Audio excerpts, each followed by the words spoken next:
ये जो press conference है इसका जो मुख्य केंद्र बिंदु है वो हाल ही में जो हमारे केंद्रीय मंत्री अनुराग ठाकुर जी हाल ही में तकरीबन 2 दिन पहले चंबा आए थे और उन्होंने एक यहाँ मीटिंग की और उनकी हमने चंबा चौगान मैदान के अंदर स्पीच भी हमने उनकी सुनी, तो उसके बारे में हम अपनी कुछ प्रतिक्रिया जो है वो देना चाहते थे। सबसे पहले तो आदरणीय अनुराग ठाकुर जी का चंबा पधारने पर, क्योंकि वो हिमाचल के तरफ से पहले युवा केंद्रीय मंत्री बने हैं, तो स्वाभाविक है कि ये हमारे लिए भी एक अच्छी बात है कि हमारे प्रदेश से एक युवा जो है इतने ऊपर कद तक गया। लेकिन हम एक आशा कर रहे थे कि मंत्री बनने के बाद वो पहली बार जो है वो चंबा आए, और इससे पहले वो कई मर्तबा जो है सांसद रह चुके हैं, लेकिन मंत्री बनने के बाद ये उनका शायद चंबा का ये पहला दौरा था। तो हम बहुत उम्मीदें लगा के जो है उनकी तरफ बैठे हुए थे, और उन्होंने एक बहुत ही लच्छेदार और बड़ा एक सुनियोजित ढंग से एक भाषण जो है उन्होंने चंबा चौगान के अंदर जो है उन्होंने दिया, और सुनने में वो बड़ा अच्छा भी लगा और शायद कुछ लोगों को भाया भी। लेकिन उस भाषण के अंदर कुछ ऐसे केंद्र बिंदु थे जो मैं सोचता हूँ उन्होंने जो अपना वक्तव्य वहाँ दिया है वो बिल्कुल गलत है। सबसे पहले तो उन्होंने स्टेज से एक बात बोली कि मैं आदरणीय प्रधानमंत्री जी नरेंद्र मोदी जी का धन्यवाद करता हूँ कि उन्होंने चंबा का जो मेडिकल कॉलेज है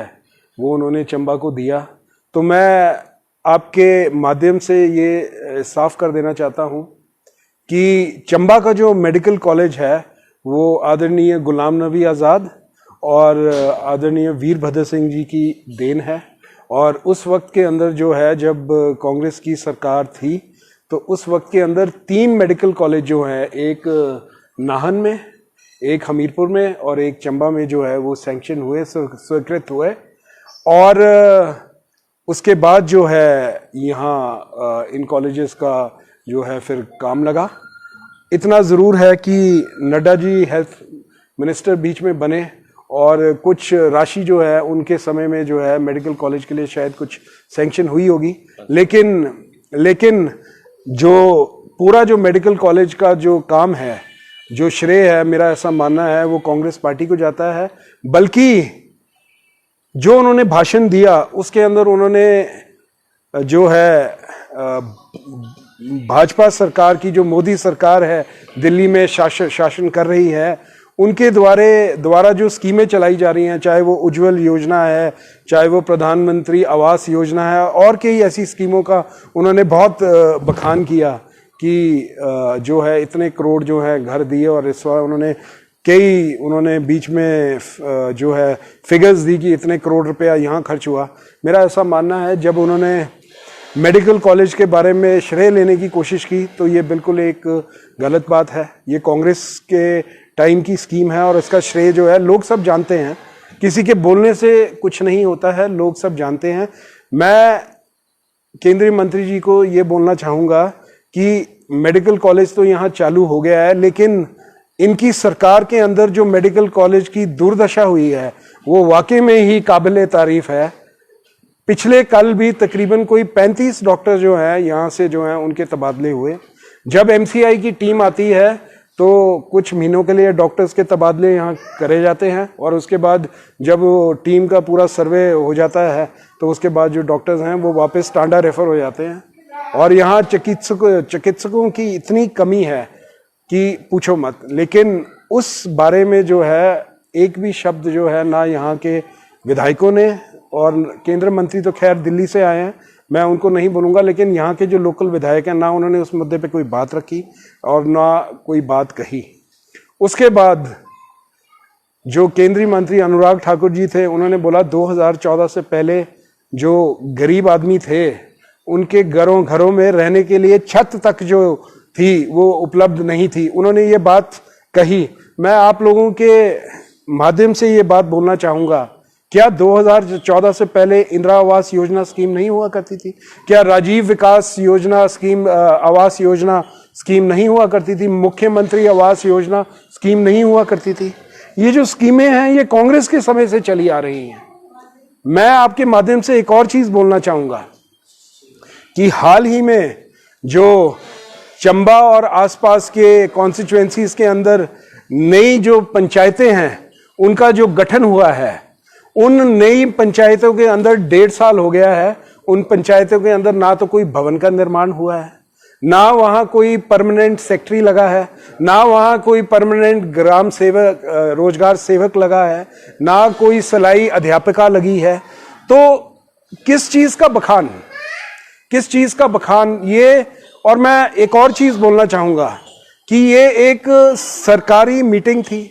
और इस सरकारी मीटिंग को इस तरीके का रंग दिया गया कि ये भाजपा की एक प्राइवेट मीटिंग जो है वो कर दी गई, जिसके अंदर जो है भाजपा के झंडे ही झंडे जो है नीचे से लेके ऊपर तक लगे रहे और सरकारी लोग जो थे वो ये झंडे लगा रहे थे और सरकारी जगहों पे वो जो झंडे हैं वो लगाए गए। और जो ये मीटिंग है ये सरकार की मीटिंग है, इसके अंदर हमने ये पाया कि सिर्फ जो भाजपा के जो वर्कर थे वही भर भर के गाड़ियों के अंदर ढोए गए और उन वर्करों के लाने के लिए, चाहे वो उज्ज्वला गैस योजना थी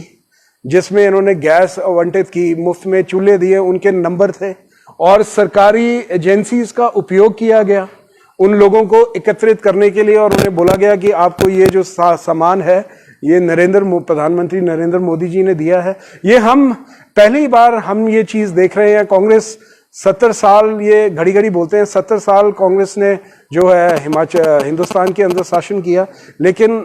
हम लोगों ने ऐसा कभी नहीं देखा कि सरकार की जो एजेंसीज हैं वो भीड़ जुटाने के लिए जो है, लोगों को जुटाने के लिए लगी हैं। ये चीजें हमें अब पहली बार जो है देखने में जो है हमें मिल रही हैं, तो ये बड़ी दुख की बात है। और लाखों रुपए जो है इस प्रोग्राम के लिए जो है यहाँ खर्च किया गया। ये जो प्रोग्राम है दरअसल हिमाचल के अंदर जो है 4-5 महीने के अंदर जो है विधानसभा के चुनाव हैं और ये एक पीआर एक्सरसाइज है, सेंट्रल गवर्नमेंट के द्वारा जो है पीआर बिल्डिंग एक्सरसाइज है वो की जा रही है। और क्योंकि लोग जो हैं हिमाचल के वो भाजपा सरकार से बहुत दुखी हैं और इसलिए जो है भाजपा की नीतियां सेंटर की जो है वो, इनके जो केंद्रीय मंत्री हैं, आज अनुराग ठाकुर जी आए हैं, इससे पहले हमें सुनने में आ रहा था कि आदरणीय प्रधानमंत्री जी का भी शायद चंबा का कोई दौरा था, उसके बाद हमने सुना शायद अमित शाह जी का बना, उसके बाद जो है अल्टीमेटली समय का उनको शायद समय नहीं था तो अनुराग ठाकुर जी जो है वो चंबा आए। चंबा आने पर उन्होंने ये अनाउंसमेंट की कि भाई हम 5 जो है मैं स्टेडियम जो है हर कॉन्स्टिट्यूएंसी के अंदर एक स्टेडियम और 50 जो जिम हैं वो हम जो है अपनी तरफ से जो है मैं देता हूं, हर कॉन्स्टिट्यूएंसी के लिए 10। मेरा ऐसा मानना है, ये बड़ी खुशी की बात है कि वो ऐसा बोल के गए हैं, लेकिन मुझे ऐसा डर है कि कहीं ये जिम और ये स्टेडियम भी ऐसे ना रह जाएं जैसे उन्होंने अपनी कॉन्स्टिट्यूएंसी के अंदर ब्रॉड गेज रेलवे लाइन की बात की थी जब वो पहली बार सांसद जब बन के आए थे, वो आज तक वैसी की वैसी धरी की धरी रही है। साथ में जो सेंट्रल वेरासिटी जो यूनिवर्सिटी है उसका जो मुद्दा है, आज भी आपको पता है उसका झगड़ा चला हुआ है, वो कहाँ है। ऐसा ना हो कि ये जो बातें उन्होंने कही हैं, क्योंकि ये बातें जो हैं चुनाव से तकरीबन सिर्फ 4-5 महीने पहले जो है की जा रही हैं और उन्होंने साथ में ये चीजें भी ऐड की कि ये चीजें तब होंगी जब जमीन उपलब्ध होगी, तो किंतु परंतु के उन्होंने इतने सारे विषय जो हैं इसके अंदर जो हैं वो छोड़ दिए हैं। तो मेरा ऐसा मानना है कि ये चुनावी स्टंट से ऊपर मुझे कुछ ज्यादा दिखता। अगर ये कार्य आज से 3 साल, 3.5-4 साल पहले अनाउंस होते तो शायद उनके कार्यकाल में ये इनकी कंस्ट्रक्शन का काम भी शुरू होता और शायद इनकी कंप्लीशन का काम भी जो है शायद होता। लेकिन आपको पता है मैं आपको बोलना चाहूंगा 2014 में जब राजा वीरभद्र सिंह जी मुख्यमंत्री बने तो पहला उनका जो दौरा था उसके अंदर उन्होंने जो है तकरीबन 25 स्कूलों या 30 या 35, जिसमें मैं बोल रहा हूं प्राइमरी से लेके हाई स्कूल तक स्कूलों की अनाउंसमेंट की। उसके 6 महीने के अंदर अंदर उन स्कूलों की नोटिफिकेशन हुई और उनके शासनकाल में जो है उन स्कूलों की क्लासेस भी जो है बैठ गई। तो जो अंत में जब सरकार को 2-4-6 महीने जब जाने को रह जाते हैं तो ऐसी जो अनाउंसमेंट्स हैं, अभी स्टेडियम की भी मैं बात करना चाहूंगा कि इससे पहले किरण रिजिजू जी आए थे चंबा कुछ टाइम पहले, वो भी कुछ अनाउंसमेंट्स करके गए, उसके ऊपर क्या कार्य हुआ। उसके बाद राकेश पठानिया जी आए, उन्होंने भी एक स्टेडियम की बात पुलिस लाइंस में की, वहां एक नींव पत्थर भी स्टेडियम का रखा गया। अब सुनने में आ रहा है कि वो प्री फैब्रिकेटेड है, किसी को टेंडर हुआ। वो बोल के तो ये गए थे कि 1-1.5 महीने के अंदर जो है इसका कार्य शुरू हो जाएगा, लेकिन आज तक हमें कुछ दिखने को नजर नहीं आ रहा है। तो मेरा ऐसा मानना है कि ये जो सरकार है ये जुमलों की सरकार है। अब मात्र जब 4.5 साल ये कुछ नहीं कर सके तो अब आखिरी 5-6 महीने के अंदर अनाउंसमेंट्स करके जो है मुझे लगता है ये लोगों को मुंगेरी लाल के हसीन सपने दिखाने की कोशिश कर रहे हैं कि यहाँ ये होगा, हम ऐसा करेंगे, हम वैसा करेंगे। लेकिन जो मुख्य मुद्दे थे, बेरोजगारी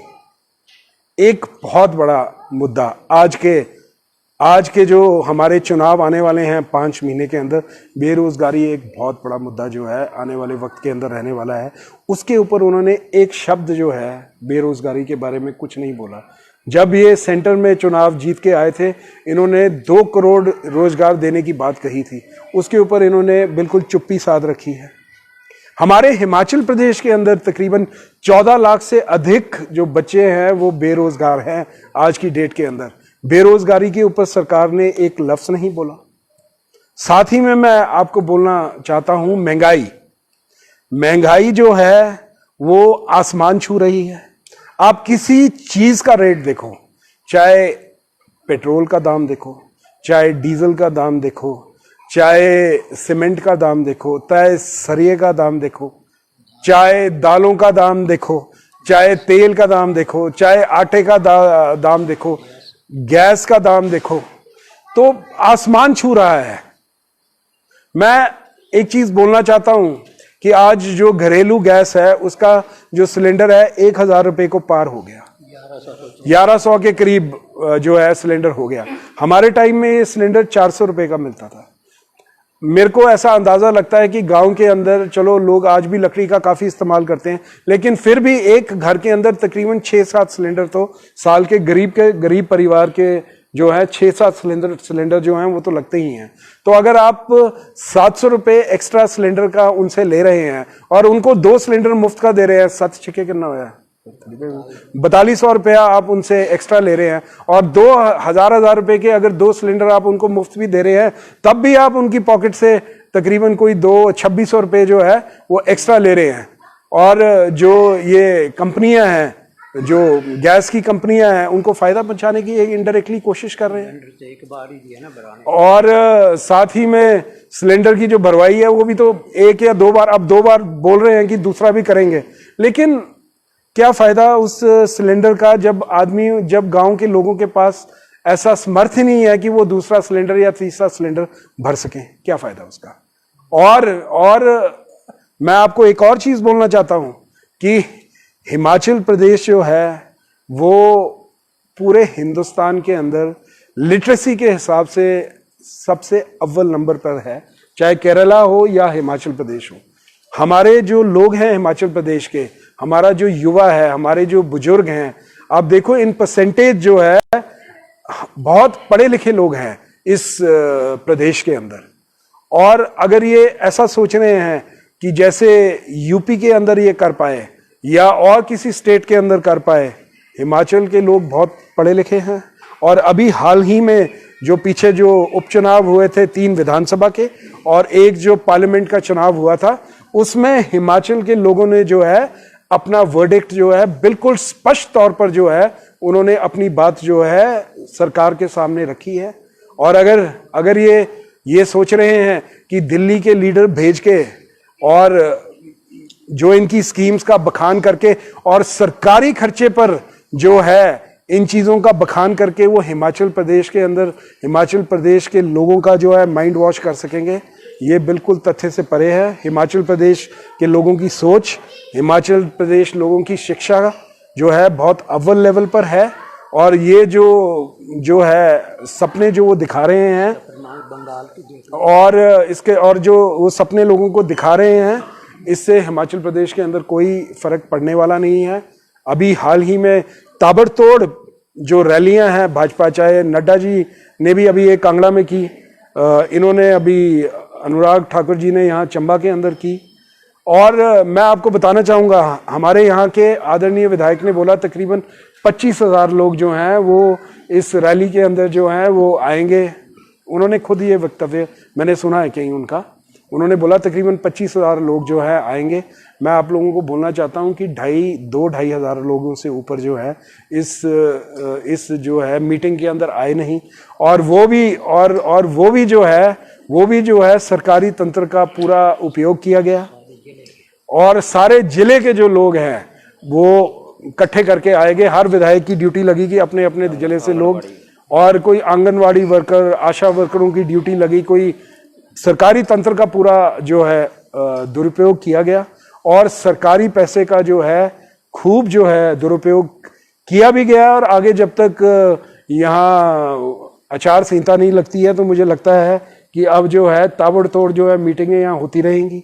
मैं बोलता हूँ कि मैंने ऐसे झंडे जो हैं, कभी हमने उन लोगों ने भी बहुत मीटिंगें की हैं, मैंने इतना जो है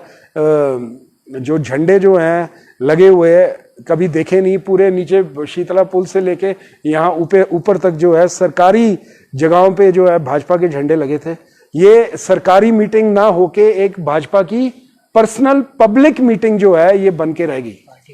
पार्टी मीटिंग बन के रहेगी, जिसका खर्चा जो है वो सरकार ने किया। ये मैं आप लोगों को बोलना चाहूंगा। बाकी सरकार जो है हर जगह जो है वो विफल है, हर जगह जो है सरकार जो है फेल है। और मैं बोलना चाहूंगा कि जो हमारे कांग्रेस के समय में जब यूपीए की सरकार थी तो मनरेगा की जो स्कीम थी वो हमने एक्ट जो है मनरेगा एक्ट जो है वो कांग्रेस सरकार ने लॉन्च किया, और आज भी मनरेगा की वजह से गांव में जो है हर गरीब परिवार जो है, चाहे 18 साल से ऊपर जो उम्र में है, चाहे वो यूथ है, चाहे वो बुजुर्ग है, चाहे वो महिला है, ठीक है, उनको 120 दिन का जो रोजगार है वो उनको गांव बैठे जो है वो मिल रहा है। लेकिन मुझे बड़े दुख के साथ बोलना पड़ रहा है कि आज मनरेगा की हालत भी उन्होंने ऐसी की हुई है, मनरेगा के अंदर 2.5 महीने तक जो है लेबर की पेमेंटें नहीं हो रही हैं, 2.5 महीने तक। हालांकि एक्ट कहता है कि 15 दिन के अंदर जो है लेबर मजदूरों की जो पेमेंट है वो 15 दिन के अंदर जो है वो कर देनी चाहिए, लेकिन 2.5 महीने से ऊपर हो गए मनरेगा की जो पेमेंट है लेबर की है वो नहीं लोगों को मिल रही है। और जो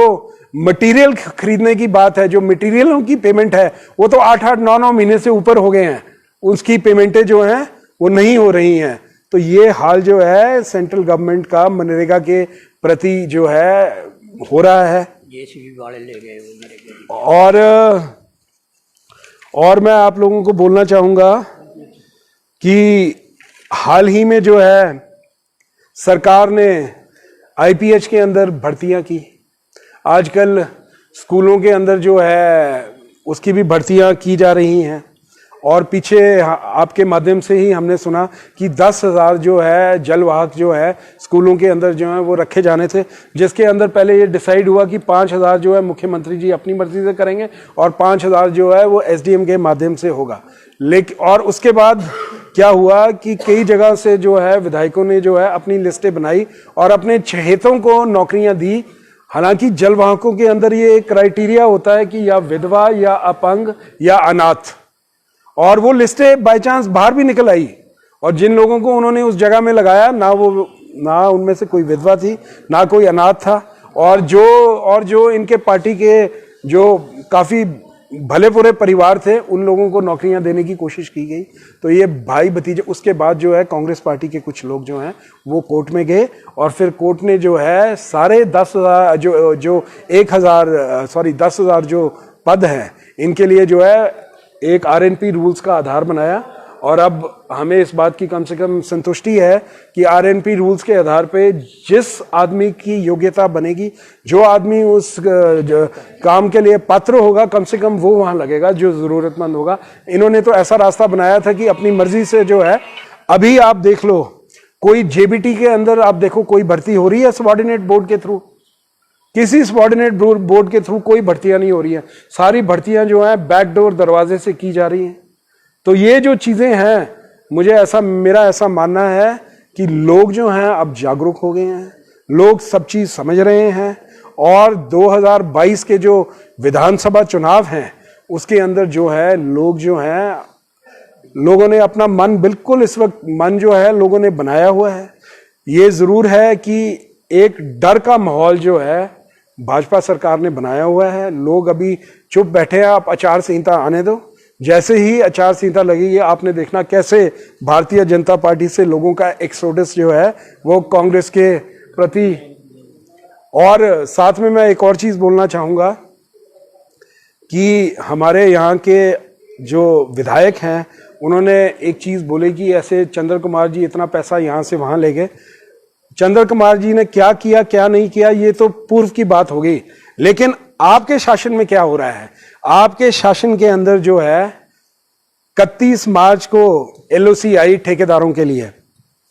यहां लेटर ऑफ क्रेडिट जिससे पेमेंटें करते हैं ठेकेदारों को, उसके अंदर भाजपा के ज्यादा ठेकेदार थे, कांग्रेसी तो कोई इक्का दुक्का होगा। इनके अपने ठेकेदारों को जो है पेमेंटें नहीं मिली 31 मार्च को। वो पेमेंटें का जो 80% हिस्सा जो था वो बाहर के जो ठेकेदार थे उनको 31 मार्च को जो है पेमेंटें मिली। भाई भतीजावाद तो असली ये है कि जो लोग मंडी के जो लोग यहाँ ठेकेदार जो काम कर रहे हैं, चाहे वो पाइपों के ऑर्डर हैं चाहे और कोई कॉन्ट्रैक्ट्स हैं, वो लोग यहाँ काम कर रहे हैं और जो यहाँ के लोकल लोग हैं चाहे वो भाजपा के ही हैं, उन लोगों को जो है पेमेंट से वंचित रखा गया और बाहर के लोगों को पेमेंट दी गई। इससे बड़ा भाई भतीजावाद क्या हो सकता है? पहले आप अपनी कथनी और करनी की बात तो देखें, फिर जाके आगे बोलें कि क्या हुआ था और क्या नहीं हुआ था। और ऐसी ही चीजें हमें देखने के अंदर आ रही हैं हर जगह। जहां तक नलकों की बात है, ये एक योजना चली है इनके द्वारा कि हर घर में जो है नल लगाए जाएंगे। ठीक है, हर घर के अंदर डीपीआरएं भी बनी, नल कुछ घरों के अंदर लगे भी हैं, लेकिन उन नलों के अंदर पानी कहां से आना है, उसके जो टैंक्स हैं, उसका जो सोर्स है, उसके ऊपर तो कोई डीपीआर बनी नहीं है, केवल नलके लग रहे हैं और पाइपें लग रही हैं। और जो पुराने सोर्स हैं, फिलहाल उन नलों को पुराने सोर्सों से ही जोड़ा जा रहा है।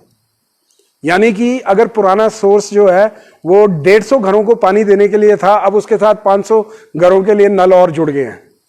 तो हो ये रहा है कि अब जो 150 लोगों को नल पानी मिल रहा था, अब वो भी उस पानी से वंचित हो गए हैं। स्कीम है वो पूरे, देखो बात ऐसी है कि अगर आपने सिर्फ फट्टे ही लगाने हैं और उद्घाटन ही करने हैं तो बात कुछ और है। अभी मैं आपको ये बताता हूं, ये जो एमआरआई मशीन जो लगी है इसका 2 बार उद्घाटन हो गया है। इसका एक बार इन्होंने शिमला से किया मुख्यमंत्री जी ने, उसके बाद मुख्यमंत्री जी फिर चंबा आए, दोबारा इसका बटन दबाया, इसका फिर उद्घाटन किया। और दुख की बात यह है कि आज भी वो मशीनें चलाने के लिए रेडियोलॉजिस्ट जो है वो यहाँ उपलब्ध नहीं है। उद्घाटन आप जितनी मर्जी कर दो, बाकी ऐसा है कि बोलते रहेंगे तो हर चीज के अंदर सरकार जो है पूरी तरीके से विफल रही है। और 2022 के चुनाव हैं, इसके अंदर जो है भाजपा को जो है इसकी भारी कीमत जो है चुकानी पड़ेगी। चाहे अब ये हिमाचल प्रदेश के अंदर आने वाले 6 महीने के अंदर बड़े से बड़े लीडर लेके आएंगे, मुझे पता है, बड़ी सी बड़ी स्कीमों का बखान करेंगे, लेकिन लोगों को जब धरातल में कुछ नहीं मिल रहा है तो लोग बेशक शांत हैं, लोग बेशक चुप हैं, लेकिन लोग जो है अपना मत का जो है सही उपयोग जो है वो लोग करेंगे। और अभी पीछे विधानसभा आपने देखा होगा, जब पीछे 3 सीटें हमारी विधानसभा की और 1 लोकसभा की आई तो पेट्रोल और डीजल के रेट उसके 2 दिन बाद कैसे गिरे नीचे, लेकिन और फिर वो कंट्रोल्ड रहे जब तक ये दोबारा यूपी के इलेक्शंस नहीं आई, रेट वही रहे। अगर यूपी की इलेक्शन में मुखी खा जाते तो ये रेट कम ही रहने थे, लेकिन क्योंकि उन्होंने विजय हासिल कर ली इन 3 इलेक्शनों के अंदर, तो आप देखो दाम जो है वो सीधे जो है फिर से बढ़ना शुरू हो गए। मेरा ऐसा मानना है आज तो चलो हम बोलते हैं कि यूक्रेन का युद्ध चलाया है कि पेट्रोलियम प्रोडक्ट्स जो हैं इंटरनेशनल मार्केट में उनकी कीमतें बढ़ी है, हम जिस चीज़ को मानते हैं। लेकिन आज से 4 साल जो आपने गुजारे, जिस वक्त भाव 40, 42, 45, 50, 55 डॉलर था प्रति बैरल, तब भी आपने रेट पर पूरे ऊंचे रखे। अभी आपको चाहिए था कि अगर वहां रेट बढ़ भी गया है तो आपको सरकार को जो आपने वहां से उस टाइम में मुनाफा कमाया था उसको आपको, चाहे आप ऑयल बॉन्ड्स मार्केट में निकालते या कोई भी आप माध्यम करते, तो जो कीमतें हैं गैस, पेट्रोल, डीजल, अब कई बार मैं ऐसे देखता हूं कि लोग बोलते हैं कि भाई डीजल और पेट्रोल तो पैसे वालों लोगों को हिट करती है। मैं बोलना चाहता हूं नहीं, डीजल जो है वो हर आम आदमी को टच करता है, क्योंकि डीजल जो है वो माल ढोने वाली गाड़ियों पे भी लागू होता है सारी चीज़ें। अच्छा, गैस जो है, घरेलू गैस है, वो हर आदमी को टच करती है। पेट्रोल चलो मैं मान सकता हूँ कि जिनके पास गाड़ियां हैं कुछ है, तो डीजल तो सब्सिडाइज करना चाहिए था, गैस तो सब्सिडाइज करनी चाहिए थी, पेट्रोल नहीं भी करते। चलो बोलते हैं कि चलो पेट्रोल पैसे वालों के, जिनके पास गाड़ियां उनको फर्क नहीं पड़ता, लेकिन इन चीज़ों में तो सब्सिडाइज करना चाहिए था। तो मेरा मानना है कि सरकार हर फ्रंट पर विफल है।